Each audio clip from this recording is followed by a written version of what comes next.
Maestro Eduardo Juchim, que nos permites, Eduardo, pues escucharte en el balance de lo que está pasando con estas elecciones. Estamos en pleno cómputo distrital en los 4 estados de la República Mexicana. Lo de Coahuila es un escándalo porque al final de cuentas estamos viendo una reacción de la oposición tan fuerte como pararse de la mesa y otras cosas que ha seguido muy de cerca Eduardo Juchim y que te agradezco compartas esta mañana en nuestro programa. Un abrazo, buenos días, bienvenido. Muy buenos días, Carmen, un abrazo de vuelta. Y bueno, en el caso de Coahuila, estamos viendo que lo que era una ah, circunstancia que podría llamarse de falla técnica en el programa de resultados electorales preliminares, pues ahora se ha convertido en una gravísima violación cuando la oposición en Coahuila, unida, unificada, denuncia que ha habido violación literal a los paquetes electorales con el agregado de boletas, manipulación de actas, en fin, toda una serie, un conjunto de situaciones que ahora sí llevan a la casi imposibilidad de saber a ciencia cierta cuál habría sido el resultado de ese programa de resultados electorales preliminares, que como recordamos, pues se detuvo en el 72%, no tanto porque hubiera fallado los sistemas cibernéticos, sino por el hecho de que se dejó de alimentar el PREP a causa de que un 28% de las actas no podían computarse debido a irregularidades, inconsistencias y a que una buena parte de ellas, en una buena parte de los paquetes electorales, se puso la copia PREP, la que alimenta con datos al sistema, dentro del paquete en vez de ponerlo afuera. Pero esto originó que la oposición también se retirara de los cómputos distritales, que estos, recordemos, estos cómputos, como tú bien sabes, pues son los válidos, son los legales, son los que conducen a un resultado definitivo de la elección, en tanto que los conteos rápidos y los programas preliminares, pues son digamos, ejercicios que denotan tendencias, pero los resultados son los que se producen en los cómputos que comentábamos ayer, que se realizan en los consejos distritales. Ahí la oposición decidió levantarse de la mesa, literalmente, y abandonar los cómputos en una decisión que quizá hubiera sido deseable que no se produjera, aunque tiene desde luego una reprobación contundente y un desconocimiento ya de los resultados de la elección y en consecuencia pedir la nulidad como se ha hecho en Coahuila. Digo que no sé si haya sido una decisión adecuada porque el hecho de que se levanten eh, permite que el cómputo pueda realizarse conforme lo que se vaya encontrando ahí y no necesariamente se detecten las irregularidades que se han presentado porque no hay representantes de la oposición. Y esto podría llevar a dificultar la prueba de los hechos que conduzcan a la nulidad de la elección.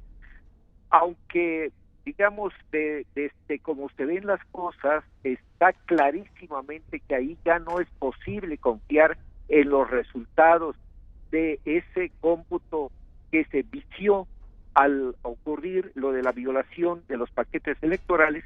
Eh, Esto, aunque es claro que ocurrió, es necesario probarlo y si los representantes de la oposición se levantaron, pues tendrían ya un poco más de dificultad para probar esas irregularidades a pesar de que sean evidentes.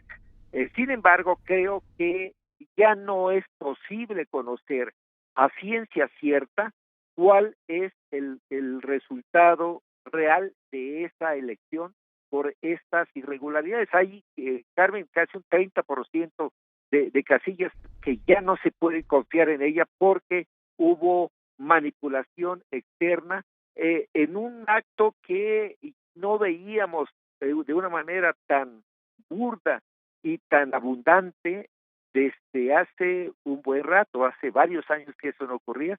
Hay una regresión, estamos ya como en la época de los 70s, de la hegemonía del partido casi único. Lamentable lo que está ocurriendo en Coahuila, y yo creo que políticamente hay razón suficiente para anular esa elección. Esto por lo que hace al estado de Coahuila, por supuesto. En lo que hace al Estado de México, ¿qué dices, Eduardo Huchim, de lo que va hasta el momento? Bueno, ahí se está dando un fenómeno interesante, Carmen, que conforme está avanzando el cómputo, hay un aumento de votos para la candidata de Morena, Delfina Gómez, y una reducción para el candidato que en el PREP tuvo ventaja, que es Alfredo del Mazo. Eh, Esto indica que algo pasó con el PREP, que hasta ahora no es una diferencia, es una diferencia significativa, como diría el presidente del Instituto Electoral del Estado de México, pero todavía no se logra que se crucen los resultados. Y parece que esto difícilmente ocurrirá, dado que ya se contabilizó un porcentaje muy importante de las actas en el cómputo distrital, que es el que, como decimos, arroja los resultados definitivos. Eh, Sin embargo, hay un estudio que cuyos resultados presentó Andrés Manuel López Obrador en un video que puso en su Facebook de anoche, en el que habla de un fraude de Estado y plantea un asunto importante que, visto aisladamente, podría no resultar muy convincente, pero que inscrito en el marco de lo que vimos que ocurrió en la campaña de Alfredo del Mazo, pues sí tiene sentido. Esto es el hecho de que en los distritos donde ganó Morena, la diferencia, más bien, la afluencia de votantes es poco mayor o cercano al 50%. Y en los distritos donde ganó Alfredo del Mazo del PRI, de la coalición encabezada por el PRI, esta afluencia es sensiblemente mayor, lo cual indica, inscrito dentro de lo que vimos y se denunció de diversas maneras sobre compra y coacción del voto, pues es fácil llegar a la conclusión de que ahí fue donde operó de manera más numerosa la compra y coacción del voto, el acarreo, lo que ya conocemos de prácticas fraudulentas en la elección. Entonces, ahí yo esperaría que una vez que concluya el cómputo, si el cómputo favorece a Del Mazo, es casi bola cantada, se diría en béisbol, que se presentará la demanda de nulidad de la elección. También yo diría que si se llega a llegar al supuesto de que la diferencia entre primero y segundo lugar sea inferior o igual al 1%, yo diría que tendría que hacerse un recuento, ahora sí, total, de todas las casillas, ahora sí, voto por voto y casilla por casilla, porque se estaría dando el supuesto de que hay una diferencia que justifica esa apertura legalmente. Porque yo creo que es lamentable que un llamado sensato, a veces hay sensatez en el Instituto Nacional Electoral, el llamado sensato que hicieron de que se abriera el mayor número posible de paquetes electorales, pues no se está cumpliendo porque hay una resistencia de parte de los órganos electorales, por lo menos de los que están realizando el cómputo, a abrir la totalidad de la elección en digamos, en los distritos que corresponden. Yo creo que es un error que, en el supuesto cada vez más difícil de creer de que Alfredo del Mazo hubiera ganado la elección, pues le conviene que no quede duda de ninguna de los actores y sobre todo del electorado, porque si bien, como decíamos ayer, en principio no se justificaba la apertura de total de los paquetes electorales porque no lo prevé la ley, lo cierto es que esa apertura de todos los paquetes por lo menos arrojará un cierto grado, no total, pero relativo, de certeza del resultado electoral.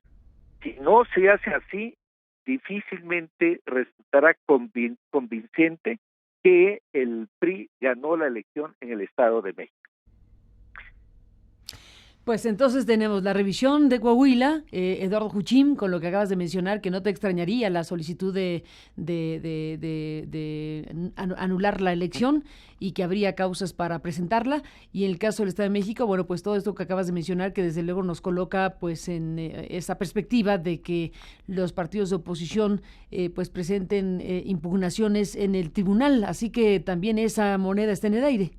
Y a propósito del tribunal, Carmen, no sé si recuerdas que el domingo, en ese largo y muy interesante programa en el que estuvimos varios, entre ellos, pues ya sabes, Alfredo Figueroa, Lorenzo Meyer, de Trecer, José Antonio Crespo, y yo mencionaba la pequeñez jurídica, y política y ética de los actuales magistrados del Tribunal Electoral del Poder Judicial de la Federación, que ayer sesionaron, que por cierto la presidenta no estuvo, parece que se tomó algunos días de asueto, porque no estuvo presidiendo la sesión de la Sala Superior del Tribunal. No, pero ¿cómo que de asueto en este momento? Oye, perdón que te interrumpa, Eduardo. Perdón que te interrumpa. Sí. Dijiste que se tomó unos días de asueto, lo dijiste de broma, supongo. Bueno, parece que se tomó unos días de asueto porque no estuvo en una sesión tan importante como es la primera que se realiza después de la elección. Imagínate. Pero el caso es que ella no estuvo y Anine Otálora no estuvo, sino que lo presidió un otro magistrado. Qué oportuno la ausencia. Sí, es pues por lo menos extraño. Extraño, ¿no? Sí. Ciertamente las jornadas a veces en el tribunal, no siempre, pero a veces son agobiantes, son agotadoras, sí. Pero no se dijo que hubiera estado enferma, sencillamente que lo presidía otro magistrado porque la presidenta no estuvo en la sesión. Ya veremos cuándo regresa. Uh-huh. Y bueno, el caso es que en la sesión de ayer, aquella distribución masiva de distribución de bienes dentro de los programas sociales, aquella presencia de los secretarios de Estado, aquella distribución, recordarás que hasta viajes a Acapulco y hasta casas, y claro, aparte de los tinacos, despensas, tarjetas electrónicas con dinero en efectivo, aquello para el tribunal no resultó violatorio de nada. Increíble, ¿no? Es decir, esa cínica operación de compra de voto y de desviación, de uso indebido de recursos públicos para efectos proselitistas, con la presencia incluso del secretario de Desarrollo Social y otros miembros del gabinete de Enrique Peña Nieto, eso no rompió la equidad ni significó violación a nada. Increíble. Lo cual es francamente insultante para la sociedad mexicana, que bueno, ya no es un asunto de fe, sino es un asunto de que se está viendo esta aplicación, este uso indebido de los programas sociales, pero para el tribunal no hubo ninguna irregularidad. Pues invitación, Eduardo, invitación abierta a seguir haciéndolo ya pues sin ningún problema en futuras elecciones, evidentemente. Por supuesto. Por supuesto. Ya se sabe que en el tribunal y tampoco en el Instituto Nacional Electoral consideran que eso pueda romper la equidad. ni ningún otro principio democrático constitucionalmente establecido, lo cual habla pues justamente de esa pequeñez. Pero además, Carmen, la pregunta obvia es, ¿y estos son quienes van a arbitrar la elección presidencial de 2018? No, agárrate lo que va a pasar ahí en el 2018, si esto pasó en el Estado de México y en las demás elecciones, con el uso abierto, casi grotesco, diríamos, de los recursos federales para impactar una elección a favor de un candidato.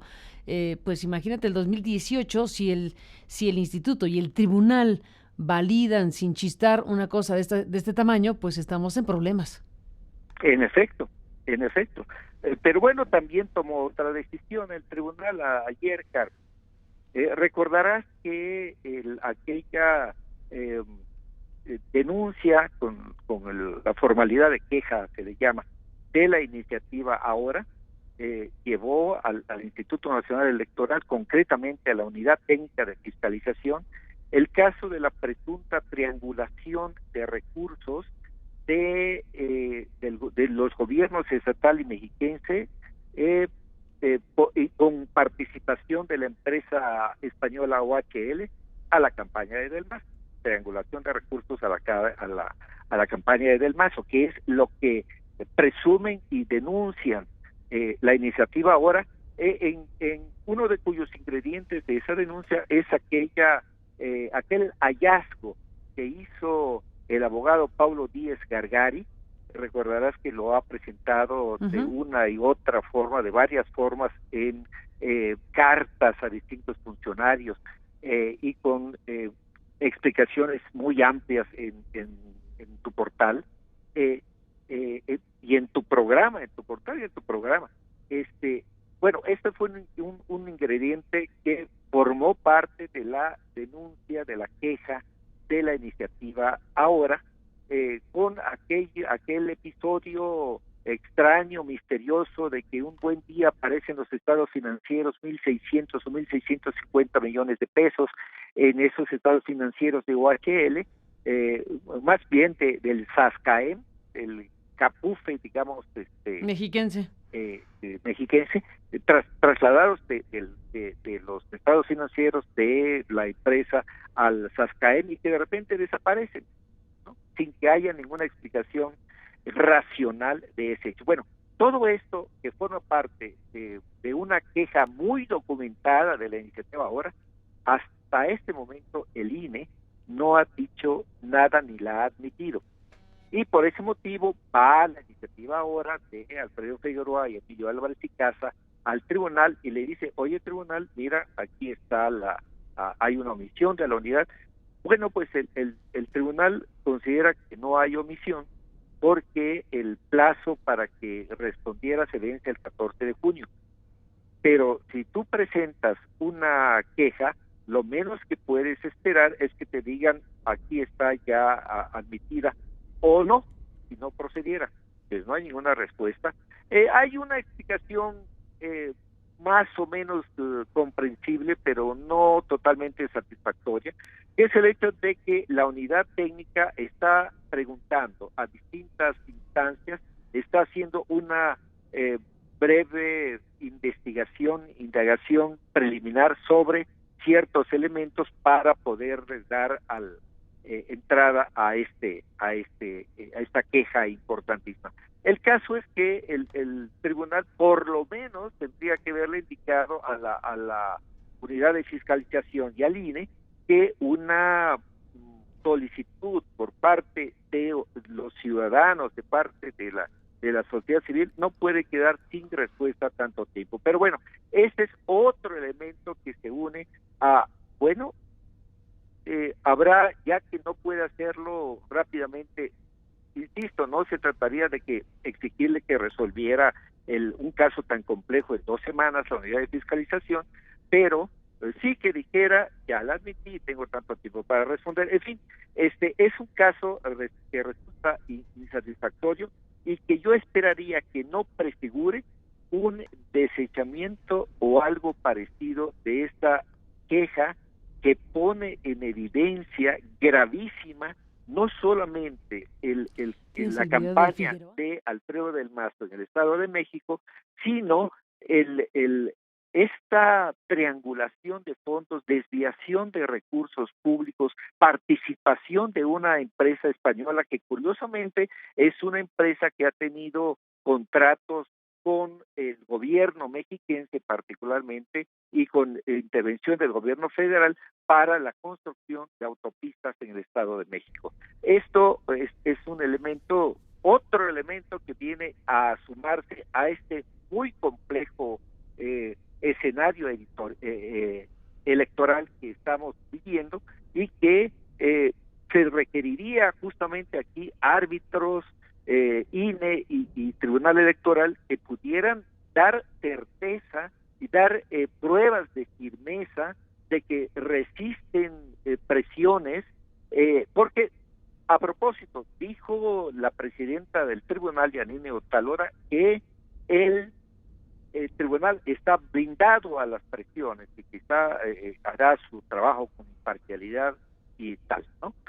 Pero esto que vemos con la resolución sobre la aplicación indebida de programas sociales, indebida y masiva de programas sociales en el Estado de México, pues hace ver que ese blindaje por lo menos ya tiene un orificio por donde se cuela la presión supuesta, y si no hubiera presión, pues peor aún, porque mostraría un criterio desviado de parte de los magistrados del Tribunal Electoral. Tremendo el asunto. Eduardo Huchim, gracias, maestro, por estar aquí en esta revisión general de lo que ha pasado en los últimos días y horas, porque esto está haciendo hora tras hora y minuto tras minuto. Así que gracias por seguir esta cobertura especial con motivo de las elecciones México 2017. Estamos al habla, Eduardo, y gracias por estar aquí esta mañana. Encantado, Carmen. Muy gracias. Buena tarde. Buena tarde. Buenos días todavía. Buenos días, son las 11:13. Y de esto que hablaba